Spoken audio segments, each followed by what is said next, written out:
Welcome back, AP. All right, so go ahead, buckle up for this egregiously long flip. I'm thinking it's going to be probably about 3 hours long. Just kidding, Emma Dewey. It's not going to be that bad. All right, so we got to basically finish up talking about how the lives of common day people in the 1700s are going to dramatically change, right? So we already talked about like changing patterns of life and marriage, the nuclear family, marrying for love rather than being arranged.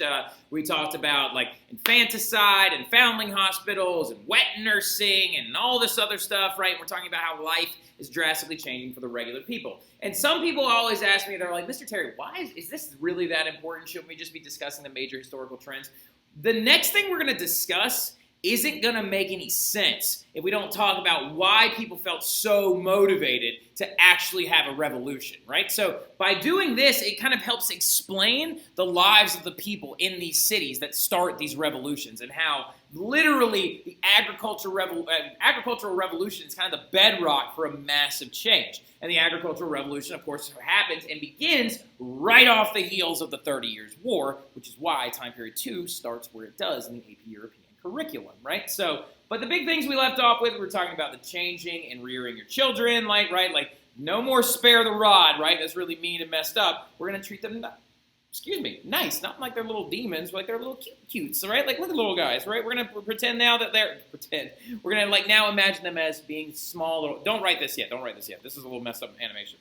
Yeah. So, anyway, but we talked about how you're going to raise your families different, how you're going to establish a family different. But now we're going to talk about how's your everyday life different, right? How's pop culture going to change? Because in the 1700s and forward, the way that you kind of interacted with the rest of the world really dramatically changed, right? And I'm really excited to talk about this because I know somebody like Angelina is going to think it's really interesting, right? So now, look, reading, of course, we know is getting much more popular, right? From the heels of the Enlightenment or off the heels of the Enlightenment, we now have books being produced, fiction being produced, printing press is reaching its heights, literacy rates are going up, lending libraries are a thing, so people are reading more, right? But what they're reading is now changing as well, because it used to be all the Bible, which at the time, don't get me wrong, in the 1700s, the Bible was still the most purchased and most read book. But you saw the rise of things like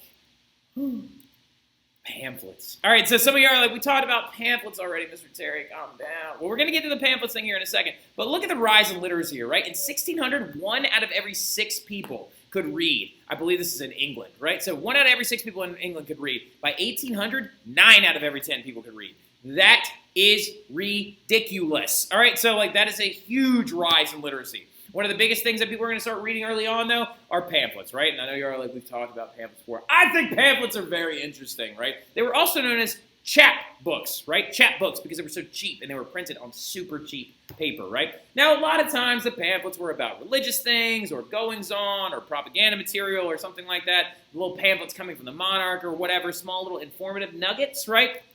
But it is going to be one of the biggest things that people start to read. But another big thing that people start to read, fiction, right? Oh my gosh, you're reading a made-up story, right? A made-up story with a new character in it. One of the most popularly printed stories from the time period were like little traveler folklore tales, like why you should never trust strangers, and it was called Little Red Riding Hood, right? And so, like, yeah, exactly. Like, these things are going to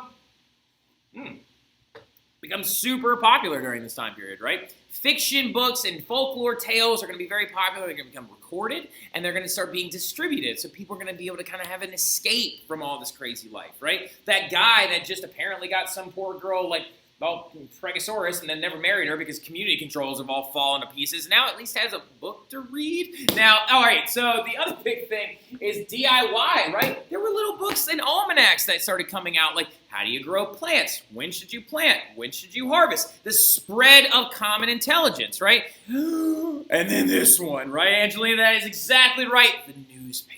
Right? So the adoption of the newspaper in the reading culture of Europe is going to be one of the most big and groundbreaking things that has ever happened, right? You went printing press, mail, literacy, lending libraries, freaking newspapers, right? Like, that's ridiculous. Newspapers are so important because now the common man, the regular man, the lower class man, and I don't mean just man, I also mean women too, so they can now read about what's going on. What's going on? What is our king doing? Why is this happening? which also means this is going to become a very powerful tool of persuasion, right? So because now the writer has a lot of power, right? Because I can write an article or a paper note that says, oh, well, he's having a big party and he's stomping on our flag, which is an actual story that appeared in a newspaper during the French Revolution, which we'll talk about later, all right? So, but the newspaper is a massive thing, okay? And Enlightenment ideas are going to spread like crazy because of this boom in reading, okay? So people are beginning to question their government. They're like, is Voltaire right? Is our current king a pro-Machiavellian, good Machiavellian, not a bad Machiavellian leader, that actually wants our best interests at the cost of others' interests? Like, does he want the best for us? Does he? I was starving on Tuesday, and I still kind of am. Carson hasn't had bread in like 3 days. So Enlightenment ideas are going to spread like crazy. So reading is a massive thing. Read more books, please. Just go out and read. Just find a book you like and just try to read it. You don't have to read it quick. It could take you a year to read it. It doesn't matter. Just read something, all right? So now look, new economic patterns are also going to free up time as well. Due to the fact that the agricultural revolution and the enclosure movement and movement to cities and the nuclear family and all the putting out system in the industrial revolution is now freeing up time. What? You're telling me that the poor people now have time to enjoy themselves? That's right. We got recreation on the rise in Europe. That is insane. You've got people now that are able to go do things, right? Do things with their spare time. Go to a coffee house. Go read a newspaper. Go do these other things. Go become a part of this city life because the agricultural revolution has forced so many people from the rural areas into the cities, right? So you had huge amounts of recreation. Now you had two big venues that you had for recreations, in villages and in towns and urban areas, right? Now in villages, really big and common recreational things are kind of like country common regular things now. Basically, you were just a disgusting village if you did not have a pub or a public house, right? A tavern. If you were a city, or not city, if you were a small village out in the outskirts of Europe or anywhere and you didn't have a pub, you were really doing it wrong, right? So because that becomes the common meeting place of the poor working man, right? Pubs and taverns. And pub literally means public house, right? That's where the word pub comes from, because it's a place where people could meet, commune, discuss, gamble, trade, talk, exchange ideas. The public house becomes a very big thing, okay? So pubs are very, very big. And home gatherings became big as well. Weddings became major events, and feasts and Easters and mass days become a big home gathering for people in villages. But what about in the urban areas? What about in the towns and the cities and places like that? Mr. Terry, where about there? Well, you're going to see a lot of recreation boom in those areas. Sports are going to become a thing. Horse racing becomes massively big. Boxing matches become really, really big. Theater productions, public fairs, blood sports. That's right. That is right. You're going to see the growth of things for people to watch and to imbibe with if they're not working. Because even if you worked in some of these early proto-factories during the putting out system, or if you were still working in one of these guilds that was dying out, or you were finding work as an apprentice, or you were a maid in a household, right? You could find something to do while you weren't working, because you couldn't work 24 hours a day because these new economic patterns just didn't allow for it, right? So, and they also didn't need it. So theater, public fairs, blood sports is my favorite though, okay? Blood sports became very, very big, like cockfighting and bull baiting and bear baiting and boxing. Basically they wanted to sit there and gamble and watch things and bet on crazy stuff, right? So if any of y'all have ever seen Sherlock Holmes, the first one with Robert Downey Jr., that's a great example of blood sports. There's a scene where he goes to watch a dog eat a rat, and then he gets into a boxing match and stuff like that. That's the big, big thing that you would think of in these urban area blood sports. And I'll show you a picture of the blood sports again here in a second. But there are big ways that people could go and gamble and stuff. And one of my favorite ones, the one that my heart is tied most directly to, Carnival season, right? So Carnival season, also known as Mardi Gras, right? That part of the year becomes huge because of this economic shift, right? Because of this economic shift and the changing lives of regular people, people now have a week to look forward to that is nothing but revelry, nothing but having fun, just sinning your pants off and doing whatever you want to do for a week before then going into Lent, right? It becomes very big in Italy, and then it spreads to Catholic countries like Spain and Portugal and France. It's still pretty decent big in Italy, but then it came here, and New Orleans is the only city in the country. People in Mississippi try to act like apparently they do it too. But New Orleans, Mardi Gras, Carnival season, right? is most celebrated here because you are the most European city in the entire country, right? Now, that right there, that is a picture of some of the blood sports going on. Also, the boxing matches back in the day were bare knuckle, which was ridiculous, okay? And, like, as you can see, this is how they would fight, and people would bet on the winners. It gave working men something to do. This right here is Carnival season in Venice, right? You can see it still kind of looks like Mardi Gras a little bit. We got parades, dancing. We got the Mardi Gras masks and the outfits, right? Because when you're sinning, you don't want people to know that it's you behind there sinning. All right, so, and then right here, this is a big one. That's right there is bull baiting. Bull baiting is the origin of the bulldog, right? Y'all know the English bulldog, big, fat, flubby guy that's got all the wrinkles on his face and stuff. Like, yeah, that guy, they were bred specifically for that blood sport. They're called bulldogs because what they would do in bull baiting is they would tie a bull to a post, right? And then they would actually let dogs go unleashed on it, and people would make bets on how long it would take for the bull to be killed, or how many of the dogs that the bull might kill, or whatever, like plus or minus and stuff like that. And bulldogs were specifically bred for bull baiting because they can, because of their snout is so far back on their face, they can bite onto something and still breathe, right? They can still breathe without letting go, right? So, like, it's a very, very big thing, became very, very popular in working class models, right? So now you've got recreation. Well, what about food? Everybody always wants to know about food, right? So what about these new foods? So we got a lot of new foods coming in from the colonies, right? In the early 1700s, before this giant boom in economics, you're still eating bread all the time. Like, I hate to break it to you, but bread's still really important. Carson, I know you're very excited. I'll bring you a bagel or something later. Like, just, like, calm down a little bit. But bread's still very important, okay? And there's a really big thing about bread in the early 1700s, really, really quickly, that you got to understand is everybody kind of went by this thing called, like, the just price. People in Europe, and especially poorer communities, felt that bread should never exceed certain prices, right? And so sometimes that would lead to bread riots, right? And as we know, in the early 1700s, monarchs are going to do a big thing where they begin to subsidize that bread to try and make it more easily accessible to poorer communities. Well, things are going to, well, you also have other goods, too, that people in the early 1700s are going to begin to eat a little bit more often. Beans, cheese, which I love, cabbages, carrots, wild greens. They wouldn't just eat bread, okay? But things are going to dramatically change because poor people barely ever ate meat, right? Like in the early 1700s, before these massive economic shifts. So what I want you to think about is in the early 1700s, during the community controls era, you basically ate bread, any vegetables you could get your hands on, and very limited meat if you could ever get access to it, right? The reason why you could very rarely access meat is because the meat went to the wealthy. It was very expensive and cost a lot of money. And also, you couldn't go hunting because the hunting rights were reserved for nobles, so they could have big parties and have fox hunts and stuff like that. So you couldn't just hunt willy-nilly, right? So, but then things are going to change, right? See that red arrow right there? You're going to see a massive shift in this, okay?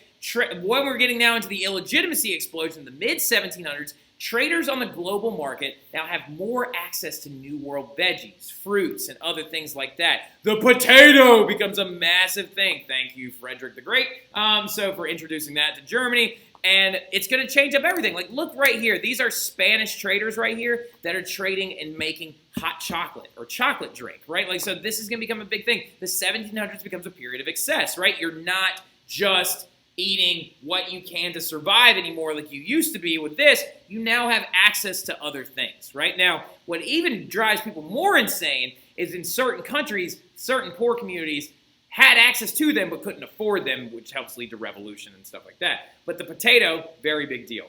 It really changes everything out because potatoes are like chock full of calories and are very, very good for you. Morgan Hutchinson, I know you're a big fan. And then also, the wealthy early on, when the traders began to bring these things, they imbibe on New World delicacies like it's the big new thing, right? Oh, we got potatoes and squash and this and that and tomatoes and lamb and like all this other stuff. But then, as the late 1700s progress, the supply of New World foods becomes so prevalent that the poor can now like imitate the wealthy, and now they have more access to these foods. So you're going to see poor people coming into contact with tea, sugar, tobacco, chocolate, all this other stuff, right? Now, the tea one is one of my favorite ones because apparently there's a report of an English woman who didn't know what tea was in the early 1700s, so she tried to bake it into a pie because she thought that's what you were supposed to do with it. So that's just kind of give you an understanding that by the late 1700s, it is well known that you drink tea. But at the early 1700s, a woman thought it was a pie filling, right? This is going to be a massive change, right? You're going to see new foods going to new people, and it's also going to be accessible to more classes, right? Now, speaking of that, though, with these new economic trends, it's now going to lead to a bigger supply of goods, more foods, more things, more reading, which is going to lead to this thing known as the consumer revolution. So we are now seeing a moment in time where people are like, oh, I want things. I want things. I want garments. I want things for my home. I want to work hard, make money. You're seeing the birth of the modern era of capitalism that you know now, right? No more feudalism. Feudalism is dumb. I want to work for money so I can go out and buy something, right? I can work as much as I want to so I can go out and buy a thing for me that I don't necessarily need, but it doesn't mean that I don't want, right? So the consumer revolution is going to lead to a wide-ranging growth in the consumption of new attitudes towards consumer goods. It's going to emerge in cities in northwestern Europe in the second half of 1700s, right? So we're talking it's going to emerge most predominantly in cities like Amsterdam, London, Paris, Berlin, where else? Munich in Germany, Barcelona, okay? All these different areas are going to see a big rise in this thing called the consumer revolution, right? And why did this happen? This happened because of economic shift and growth, right? Why? Not because of Gustavus's wedding outfit, but why did this happen? This occurred because people now in the Industrial Revolution and in the putting out system, in these proto-factories, are now having the ability to work for a wage, make X amount of money, go out with money in pocket and buy something with it, right? That's huge. That is huge, okay? Now, the consumer revolution, though, you're going to see a massive change and a shift, right? So this is what Gustavus Adolphus got married in. And when he got married, it was in the early 1600s. This right here is Charles I, wearing another outfit as well. They're called jerkins, right? To show you the difference, this is, again, like in the absolutist era, this is what kings began to wear. Tight pants, knickers is what they're called, big cloaks and stuff. But then you're going to see a modern man arise. You're going to see nobles wearing cloth handkerchiefs that come down. This is the precursor to the modern tie, right? So you're going to see cloth shirts, textile prints, the dark suit that is still to this day a staple in men's fashion, right? So you're going to see cheaper, or you're going to see cloth textiles becoming so much more prevalently made because of the putting out system, having access to more wool goods, having access to more cheap textiles, and so you're now seeing fashion, right? So you're seeing the birth of the regular man fashion, right? You're seeing shops emerge. You're seeing places where they will make you a custom dress. Well, they will make you these things, and then you're like, oh, I want 18 outfits right now, right? I'm obsessed with clothes. I love clothes. I have more sweaters than I know what to do with, and I'm a product of that consumer revolution, right? So you're seeing the growth of men and women wearing these big outfits. And now, granted, some of y'all are like, was this happening for everybody? Was a coal miner wearing this stuff? Not typically, all right? One French woman apparently, in one of her diaries they have found, said she saw her milkman out on the street in the late 1700s, and he was wearing lace cuffs and a beautiful suit and looked very stylish, right? Because here was the thing. Now with the consumer revolution popping up, originally it was just the nobles and just the wealthy that could afford all these new clothes, right? Most emblematically emphasized in this woman, the very first fashion advisor to the royals, right? That her name is Rose Breton, right? So Rose Breton literally wrote books on what women should wear, right? And she introduces the big hair bouffant, and then she custom designed dresses for Marie Antoinette, and if Rose Breton was wearing it, the nobles had to wear it too. But as things progressed further, then you're going to see cheaper textiles make itself down to the regular middle class and gentry people, right? Because you had access to cotton coming out of India now. You had the birth of the cotton industry in the colonies. You had other fabric goods coming in. And then you saw poorer people being like, we have a house that's just got one giant room in it. Let's buy a separator, right? So they began to buy fake walls that would actually separate their homes. This became the hot market item for anybody in the middle class and lower class, the stove, right? It made cooking easier, heating easier, and you didn't have to cook over an open flame and a fire anymore, right? So and then also, of course, as we know, Books are going to become a very, very big thing in the consumer revolution because they're cheaper and easier to access. And even things like home goods, right? Home goods, dishes, porcelains are not just reserved for the uber wealthy anymore, right? So in the first half of the 1700s, the wealthy were the ones that were the only people that could afford this consumer revolution. But as the industrious revolution and the putting out system and this pre-industrial revolution Europe continues to roll forward, you're now having access to even cheaper versions of this stuff, which means that even poor/regular people could actually go out and access. In poorer communities, in a very poor home, everybody ate out of the same bowl, and the only utensil they were given was a spoon. So everybody was just hovering over one bowl eating. But as time progressed, by the late 1700s, it was very common for even poor people to have a set of dishes, right? So, like, the consumer revolution is wild, right? And then we're going to talk about this thing, and I'm going to just put it up there because I'm going to move super fast, all right? So now, look, religion, yeah, all right? It's still a thing, okay? Like, this is so, like, non-relevant, but it's never on the AP test, but it's still important. Okay, so in the 1700s, yes, religion is still a big thing. But as we know, because of the Enlightenment, religion is becoming much more something you do, not something we do, right? So it's becoming something that you can have that community with yourself over there, but this is kind of the existence of the general will. This is everybody else in society. This does not have to be about, oh, the Catholic Church runs our country. It's much more about your personal ideas and understandings of religion, right? Well, with that personal idea comes this thing that I like to refer to as a Great Awakening, right? And when I call it a Great Awakening, I didn't mean that I made that term up. It's an actual historical term. Great Awakenings usually mean a surge in religion, right? Where following the 30 Years' War, following the Enlightenment, people kind of started to like put the religion in the back of their mind. Common people see a Great Awakening, right? So you see like a Protestant revival where it brings in people like the Methodists, right? And Pietism. So Methodists under John Wesley, they start out in England. They start with these big tent revivals and all this other crazy stuff. You have to understand, they start to introduce kind of like real-life preaching, right? It's supposed to be more warm. The priest is supposed to communicate to you in languages you understand. It's supposed to be like, oh, in your regular everyday life, you will be presented with situations that God has brought in front of you. And the Methodists were called Methodists under John Wesley because they were so methodical in their practice, right? And apparently there would be a lot of singing and a lot of intensity in these like big masses. And apparently people said when they saw it that it looked like chaos, right? There's a woman right here giving birth to rabbits and people right there looking like they're about to make out. But it's like a very intense thing. You're seeing kind of a personal form of religion pop up in the Protestant communities, particularly in England, parts of northern Germany. And then also Catholics are just still super pious, okay? Like just Catholicism is still very, very popular. You had some like pop-ups of like Jansenism and like monasteries and convents are still relevant. But you are seeing common people kind of having a bigger surge in their own community-based religious practices, right? Now this is really cool. Medicine, right? Medicine's going to dramatically change as well in the 1700s. Faith healing still remains very popular. Alchemy, still popular. Astrology, still popular, especially under the noble classes, right? No matter of enlightenment and science could ever get rid of astrology because we still have people talking about it now, right? So physicians, or what you consider a doctor, it's growing.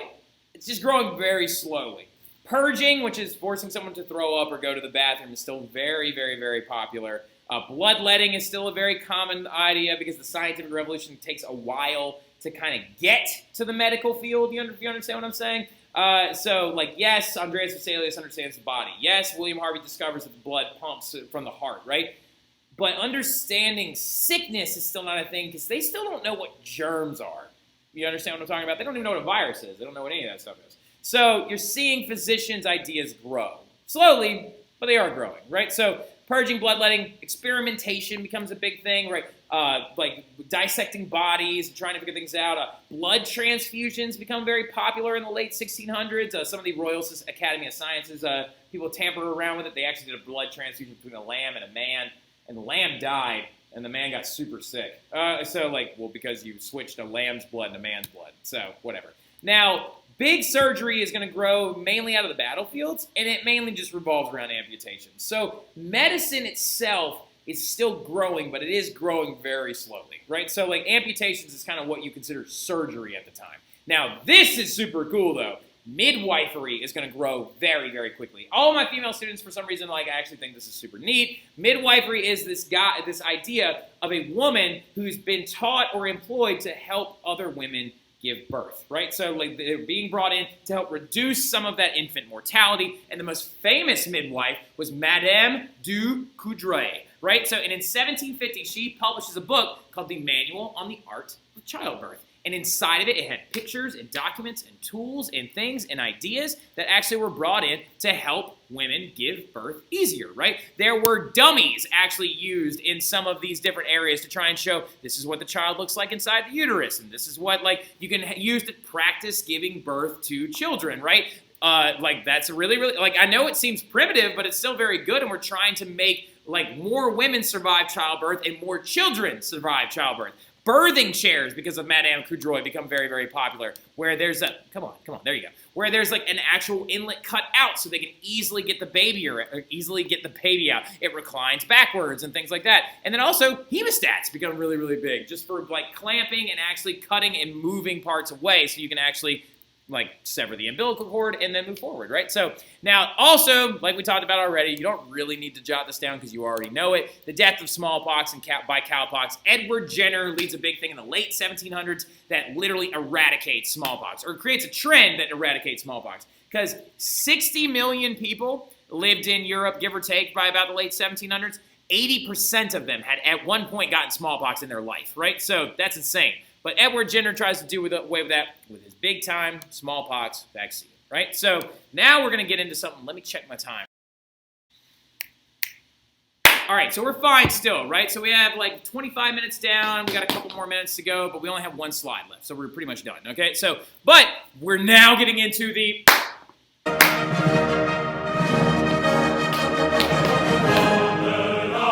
Yes, the French Revolution.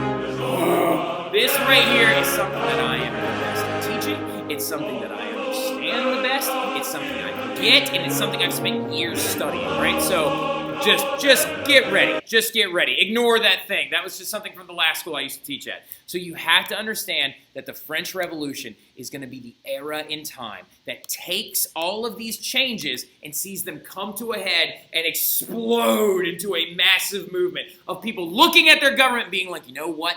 This is screwed up. I'm tired of this. Let's go. Service and justice for all. Equality, liberté, fraternité. Right? So like, I don't like French people that much, but man, their history is riveting. All right? So just so you know, the background to the revolution, right? So this we'll talk about later on. This is the symbol of the revolution. So every time you see something like this, see this little hat that's being worn right here, that is actually a cap. That symbolizes your allegiance to the revolution, right? A red hat of the revolution. Just remember the red hat. It's actually supposed to be adopted from the Roman time period because Roman soldiers were actually given a hat, or not Roman soldiers, but Roman slaves after they had been freed were given a hat called a faustus that actually symbolized their freedom, right? So it's a liberty cap, right? So basically saying that we are not a slave to anyone anymore. Right? So this is a really popular image of the revolution. But to understand why these hats are so important, you got to understand where it all started, right? So I really want a hat like that. Even though they kind of screwed it up, it didn't have a fold to it in Rome. It was just a kind of flat one. But it's fine. We're not going to make fun of them right now. Now, the big 5 causes of the French Revolution are as follows. 1, the faltering ancient regime, which I need you to star, and we're going to talk about that right next, okay? The faltering ancient regime. The ancient regime is their social class system, right? It was falling all to pieces, right? And a lot of that is due to the Industrial Revolution, the Consumer Revolution, all these things that are happening because you're creating new classes that have more clout and power, right? So the eroded power of the monarchs is another really, really, really, really big one, okay? The eroded power, as in, I mean, these monarchs are not as powerful as they were during the Absolutist era. The American Revolution is another very popular reason why the French Revolution occurred. The Enlightenment is a huge one, which we will talk about in depth, and financial crisis, right? So we have 5 gigantic causes to this whole thing.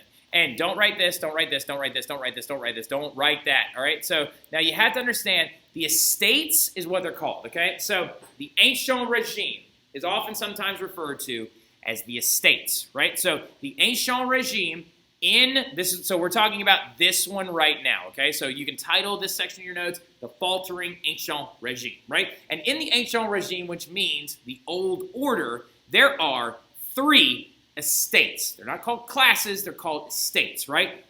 Yeah. And there are 25 million people, give or take, that live in Europe or live in France around this time. So we got 3 estates. The first the second, and the third.